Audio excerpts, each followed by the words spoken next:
नमस्कार, CSK news में आपका स्वागत है। तो दोस्तों आज हो गया 28 जुलाई, जो फटाफट ब्रेकिंग न्यूज़ निकल के आ रही है कि करके जाने के दोस्तों बड़ी खबर। जिनपिंग की तिब्बत यात्रा भारत के लिए खतरा, अमेरिकी सांसद ने किया अलर्ट। जी हां, बड़ी अपडेट इसके बारे में आपको बताएंगे। दूसरी बड़ी खबर, नवाज शरीफ की बेटी ने पीओके की आज़ादी के नारे वाले वीडियो शेयर किए हैं। उठ खड़ा हुआ है बॉर्डर, पीओके की आज़ादी की उठी पाकिस्तान में मांग, इसके बारे में आपको बताएंगे। तीसरी बड़ी अपडेट, अमेरिका से तनाव के बीच दक्षिणी चीन सागर में ड्रैगन की बड़ी तैयारी, द्वीप पर उतार दिए सैन्य विमान। जी हाँ, ये भी आपको बताएंगे। और इस बीच बड़ी खबर, पीओके में इमरान खान के जुल्म से परेशान हो चुके हैं लोग, मांग रहे हैं आज़ादी।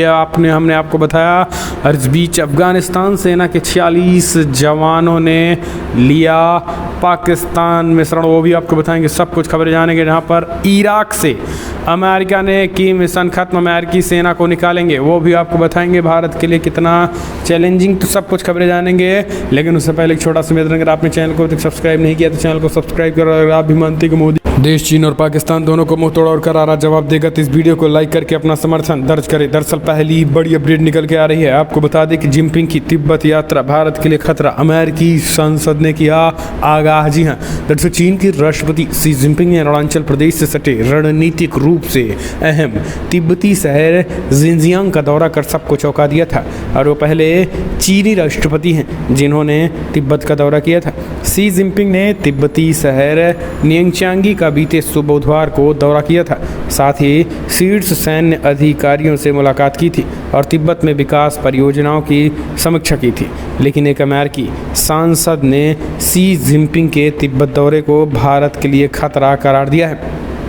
अमेरिका के प्रभावशाली रिपब्लिकन सांसद डेविड नूनेंस ने कहा है कि चीन के राष्ट्रपति शी जिनपिंग का पिछले सप्ताह तिब्बत के दौरे पर जाना भारत के लिए एक खतरा है।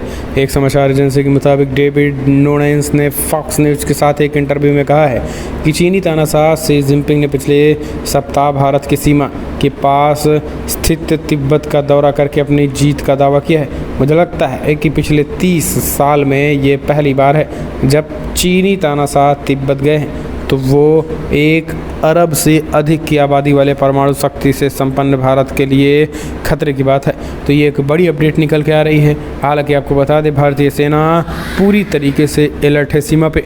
अगली अपडेट लेते हैं। तो दोस्तों आपको बता दें, पाकिस्तान पीओके में उठने लगे आज़ादी की मांग। जी हाँ, आपको बता दें कि पीओके में इमरान खान के जुल्म से परेशान हो उठे हैं लोग, मांग रहे हैं आज़ादी। नवाज शरीफ की बेटी मरियम ने दिखाया वीडियो। दरअसल आपको बता दें कि पाकिस्तान अधिकृत कश्मीर में पाकिस्तान से आज़ादी के नारे लग रहे हैं, जिसके बाद से पूरे पाकिस्तान में बवाल मच गया है। पाकिस्तान के पूर्व प्रधानमंत्री नवाज शरीफ की बेटी मरियम नवाज ने पीओके में आज़ादी के नारे का वीडियो भी शेयर कर दिया और इसके लिए प्रधानमंत्री इमरान खान को जिम्मेदार बताया है। लेकिन इस वीडियो को शेयर करने के बाद पाकिस्तान में मरियम नवाज की आलोचना भी काफ़ी तेज़ी के साथ हो रही है और लोग उनकी तुलना बांग्लादेश को आज़ादी दिलाने वाले शेख मुजीबुर रहमान से कर रहे हैं। दरअसल पाकिस्तान अधिकृत कश्मीर में विधानसभा चुनाव के बाद से बवाल मचा हुआ है, जिसमें इमरान खान की पार्टी की साधारण बहुमत से जीत हासिल हुई है। लेकिन पाकिस्तान की विपक्षी पार्टियों का कहना है कि इमरान खान ने धांधली के बाद जीत हासिल की है। वहीं नवाज शरीफ की पार्टी पाकिस्तान मुस्लिम लीग ने चुनावी नतीजों को मानने से इनकार करते हुए अदालत जाने का फैसला किया है। वहीं पीओके में ज़बरदस्त बवाल मचा हुआ है और कई जगहों पर हिंसक झड़पें भी हो रही हैं, जिसमें इमरान खान की पार्टी कार्यकर्ता भी मारे जा रहे हैं। तो ये अपने आप में पीओके में एक तरीके से आज़ादी, क्योंकि आपको बता दें कि टकराहट जो पीओके में है वो तेज़ी के साथ बढ़ रहा है और इस बढ़ते पीओके में टकराहट की वजह से अब पीओके की आज़ादी के मांग उठने लगी है।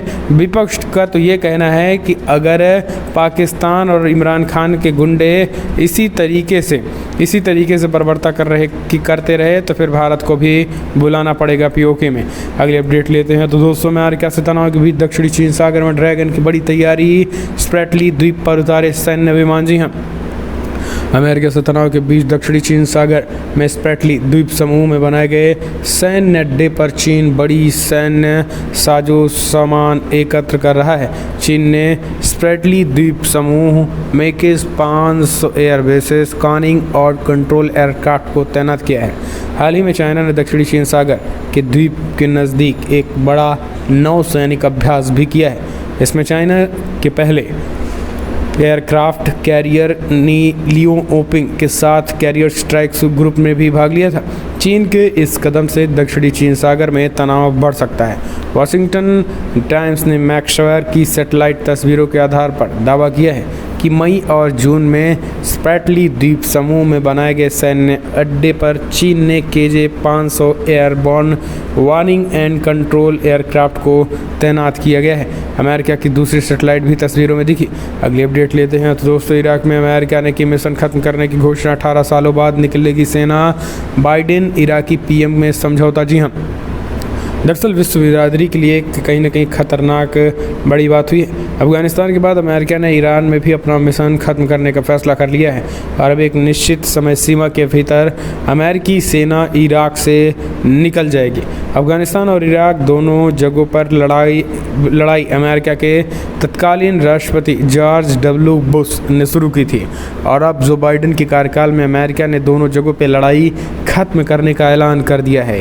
यानी अफगानिस्तान के बाद अब इराक में भी अमेरिकी युद्ध अभियान खत्म हो गया है।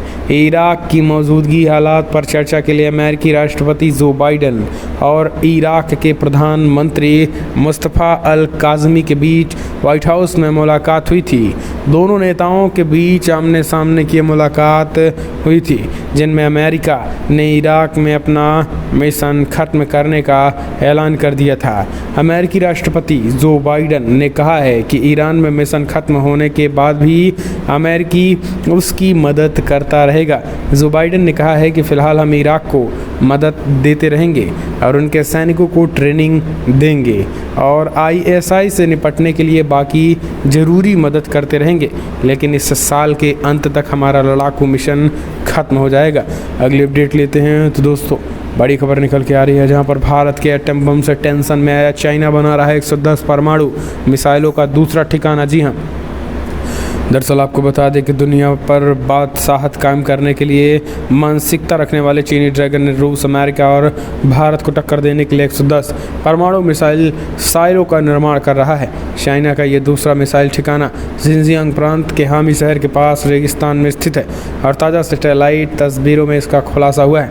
इसकी खतरनाक बात यह है कि किलर मिसाइल साइलो भारत से मात्र 2000 किलोमीटर की दूरी पर स्थित है। चीन के पास ऐसी कई मिसाइलें हैं जिनकी रेंज से समूचा भारत आता है। साइलो एक तरह से स्टोरेज कंटेनर होते हैं और इसके अंदर लंबी दूरी तक मार करने वाली मिसाइलें रखी जाती हैं। इनसे पहले चाइना के उत्तरी पश्चिमी शहर यूमेन के पास रेगिस्तान में इंटर कॉन्टिनेंटल बैलिस्टिक मिसाइलों के लिए 100 नई मिसाइलों का निर्माण करने का खुलासा हुआ था। फेडरेशन ऑफ अमेरिकन साइंटिस्ट ने ताज़ा तस्वीरों के आधार पर बताया है कि चीन ने दूसरे मिसाइल साइलों के लिए खुदाई शुरू कर दी है। अगली अपडेट लेते हैं तो दोस्तों, ईरान ने गिरफ्तार किए इजराइल के एजेंट। बड़ी अपडेट निकल के आ रही है इजराइल और ईरान में फिर से बढ़ी टेंशन। दरअसल आपको बता दें, ईरान ने मंगलवार को दावा किया है कि उनके सुरक्षा बलों ने इजराइल के लिए काम करने वाले एजेंट के एक नेटवर्क को गिरफ्तार किया। उनके पास से हथियार भी बरामद किए गए हैं जिनका उपयोग इस्लामिक गणराज्य में पानी की कमी से हाल ही में अशांति के दौरान करने की योजना बनाई थी। ईरान अक्सर अपने प्रतिद्वंदियों जैसे इजराइल, संयुक्त राज्य अमेरिका और सऊदी अरब पर आरोप लगाता रहा है कि ये विरोध और हिंसा को भड़काकर देश को अस्थिर करने की कोशिश कर रहे हैं। ईरान की ओर से एजेंट गिरफ्तार किए जाने का ऐलान पानी की कमी पर लगभग 2 सप्ताह के विरोध के बाद किया गया है।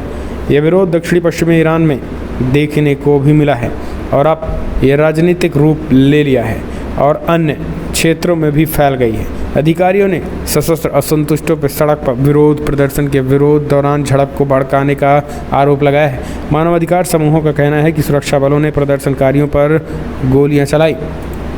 अगली अपडेट लेते हैं तो दोस्तों, बड़ी खबर निकल के आ रही है जहां पर आपको बता दें, पाकिस्तान हिंदू लड़की रीना कुमारी को कोर्ट से हस्तक्षेप के बाद माता पिता को सौंपा गया। दरअसल पड़ोसी मुल्क पाकिस्तान में हिंदू होना महापाप है। खासकर हिंदू लड़कियों की स्थिति बदतर होती जा रही है। इमरान खान के नए पाकिस्तान में जबरन धर्म परिवर्तन के लिए कुख्यात सिंध प्रांत हिंदू लड़की के लिए एक अभिशाप बन चुका है। आए दिन हिंदू लड़कियों का जबरन अपहरण करके उनका धर्म परिवर्तन निकाह करवाया जा रहा है। ऐसा ही मामला बीते 13 फरवरी 21 को आया था जब रीना मेघवाल नाम की लड़की को अपहरण कर लिया गया था। फिर बाद में उनके जबरन धर्म परिवर्तन कर एक अधेड़ मुस्लिम व्यक्ति काशिम खास खली से निकाह कर दिया गया था। बाद में यह मुद्दा पाकिस्तान की संसद में भी गुजरा, लेकिन अब रीना मेघवार और उनके माता पिता की लंबी लड़ाई के बाद 26 जुलाई को कोर्ट ने कहने सिंध प्रांत के वदीन पुलिस द्वारा उनके माता पिता के हवाले कर दिया गया है। तो ये एक बड़ी खबर निकल के आ रही है। अगली अपडेट लेते हैं। तो दोस्तों आपको बता दें, पीएम मोदी से ममता की मुलाकात, मीटिंग के बाद उठाए पेगासस पर फिर सवाल। दरअसल केंद्र सरकार से चल रहे टकराव के बीच पश्चिम बंगाल के मुख्यमंत्री ममता बनर्जी ने आज प्रधानमंत्री नरेंद्र मोदी से कल शाम को मुलाकात की। दिल्ली में मुलाकात की और बताया जा रहा है कि दोनों के बीच करीब आधे घंटे तक ये बैठक चली। पश्चिम बंगाल में चुनावी नतीजे आने के बाद ये पहला मौका है जब ममता बनर्जी के पीएम मोदी की 1-to-1 मुलाकात हुई है। इससे पहले पश्चिम बंगाल के मुख्यमंत्री ममता बनर्जी ने चुनावी रणनीतिकार कहे जाने वाले प्रशांत किशोर और कांग्रेस के नेता कमलनाथ से भी मुलाकात की है। प्रधानमंत्री नरेंद्र मोदी से मुलाकात करने के लिए ममता बनर्जी लोक कल्याण मार्ग पहुंची थी। हम चलते हैं, अगले अपडेट लेते हैं। दोस्तों आपको बता दें, एक ब्रेकिंग न्यूज़ निकल के आ रही है। संसद तक ट्रैक्टर मार्च करना राहुल गांधी को पड़ गया है भारी। जी हां, दिल्ली पुलिस ने शुरू की जांच। बेहद बड़ी खबर। दिल्ली कांग्रेस नेता राहुल गांधी ने सोमवार को प्रदर्शन कर रहे किसानों के समर्थन में संसद तक ट्रैक्टर मार्च निकालना। दिल्ली पुलिस अब ये पता लगाने के लिए जांच कर रही है कि राहुल गांधी को वीआईपी इलाके में ट्रैक्टर कैसे मिला। सूत्रों के अनुसार ट्रैक्टर को एक वीआईपी आवास पर रखा गया था। इसे सीमाओं पर सुरक्षा जांच से बचने के लिए एक कंटेनर में लाया गया था। सूत्र ने यह भी कहा है कि फिलहाल कंटेनर प्राप्त करने के लिए एक सांसद के पत्र का इस्तेमाल किया गया है। इससे पहले दिल्ली पुलिस ने सोमवार को रणदीप सिंह सुरजेवाला और दीपेंद्र सिंह हुड्डा सहित 6 कांग्रेस कार्यकर्ताओं को संसद तक ट्रैक्टर मार्च का नेतृत्व करने के आरोप में हिरासत में लिया गया था। पुलिस ने कहा है कि कांग्रेस नेता राहुल गांधी के नेतृत्व वाली ट्रैक्टर रैली से सुरक्षा का गंभीर उल्लंघन। हम चलते हैं अगले अपडेट। कश्मीर पर कई बार लताड़ खाने के बाद फिर सऊदी अरब के पास पहुंचा पाकिस्तान। जी हां, दरअसल पाकिस्तान और सऊदी अरब ने 27 जुलाई को दोनों क्षेत्रों में स्थिरता सुनिश्चित करने के लिए मिलकर काम करने पर सहमति जताई है। दोनों देशों ने अपने आर्थिक संबंधों में सुधार करने की बात कही है। साथ ही अपने आपसी रिश्तों को बढ़ावा देने के लिए नए क्षेत्र में सहयोग का विस्तार करने का फैसला किया है। पाकिस्तान के विदेश मंत्री शाह महमूद कुरैशी और सऊदी अरब के विदेश मंत्री प्रिंस फैसल बिन फरहान अल सऊद के साथ बैठक में सहमति बनी हुई है। फैसल ने कुरैशी के साथ ज्वाइंट न्यूज़ कॉन्फ्रेंस में कहा गया है कि फिलहाल हम संबंधों को आर्थिक पक्ष पर बहुत अधिक ध्यान दे रहे हैं और निवेश के पारंपरिक क्षेत्रों से परे इस विस्तारित करने पर काम कर रहे हैं। इस बीच इस्लामाबाद के एक निजी दौरे पर पहुंचे प्रिंस फैसल ने कहा कि फिलहाल Saudi Pakistan supreme court coordination council की स्थापना दोनों देशों के बीच द्विपक्षीय संबंधों को नए स्तर पर ले जाने के लिए एक महत्वपूर्ण माध्यम है। आपको बता दें कि पाकिस्तान के पीएम इमरान खान की मई में सऊदी अरब की यात्रा के दौरान एसएसपी की स्थापना की गई थी और प्रिंस फैसल ने कहा है कि फिलहाल हम क्षेत्रीय मसलों पर काम करने पर सहमत हुए हैं, चाहे वो कश्मीर हो, फ़लस्तीन हो या फिर यमन हो। इस तरीके से मुद्दा फिर उठा दिया। अगले अपडेट, बॉर्डर संघर्ष। दरअसल मिजोरम से सटे 3 जिलों में असम तैनात करेगा कमांडो बटालियन। शहीदों के परिवार को 50 लाख की मदद। असम मिजोरम के बीच बॉर्डर विवाद से जो खूनी संघर्ष हुआ, उसके बाद असम के मुख्यमंत्री हेमंत बिस्वा शर्मा ने बड़ा फैसला लिया। इसमें मिजोरम से सटे 3 जिलों में कमांडो बटालियन की तैनाती का ऐलान कर दिया गया है। सीएम हेमंत बिस्वा शर्मा ने बताया है कि कछार, करीमगंज, हैलीकांडी में 3 कमांडो बटालियन की तैनाती होगी। इसी बीच ताज़ा जानकारी में यह है कि गृह सचिव ने विवाद पर चर्चा के लिए असम और मिजोरम के मुख्य सचिवों के साथ मीटिंग बुलाई। ये मीटिंग आज सुबह 10 बजे करीब हो सकती है। और इस बीच वहीं असम सीएम ने कहा है कि ये इस मामले में सुप्रीम कोर्ट का रुख करेंगे और गुजारिश करेंगे कि जंगल की ज़मीन पर कब्जा ना होने दिया जाए। असम से जुड़ा हुआ एक और अपडेट है कि जिसमें हिंसा में घायल हुए कछार पुलिस अधीक्षक को अब इलाज के लिए मुंबई एयरलिफ्ट भी किया गया है। तो दोस्तों फिलहाल अभी हिंसा लगभग शांत है, लेकिन घायल पुलिस पर जो शहीद पुलिसकर्मी हैं उनके 50 लाख रुपए की मदद दी जाएगी। 5 पुलिसकर्मी शहीद हो गए थे। ये दुखद खबर है। अगली अपडेट लेते हैं। यूपी से बड़ी अपडेट, जहां पे मानव तस्करी में शामिल रोहिंग्या रैकेट का भंडाफोड़ म्यांमार से लेकर दिल्ली एनसीआर में बसाते थे। जी हाँ, दरअसल यूपी में एक रोहिंग्या रैकेट का भंडाफोड़ हुआ है। यह रैकेट बड़ी संख्या में मानव तस्करी में शामिल था। म्यांमार और बांग्लादेश से महिलाओं और बच्चों को लाकर दिल्ली, एनसीआर और नोएडा में ये रैकेट उन्हें बसाता था। अवैध रूप से रह रहे लोग अब महिला तस्करी भी शामिल हैं। यूपी एटीएस ने इस गैंग के 3 सदस्यों को गिरफ्तार कर लिया है। अवैध रूप से भारत में रह रहे रोहिंग्या को ये गैंग मानव तस्करी के जरिए लोगों से पैसे वसूलता था। म्यांमार और बांग्लादेश से बच्चों को बड़ी संख्या में लाया जाता है और उन्हें अवैध रूप से दिल्ली, एनसीआर क्षेत्र में और नोएडा में बसाया जाता था।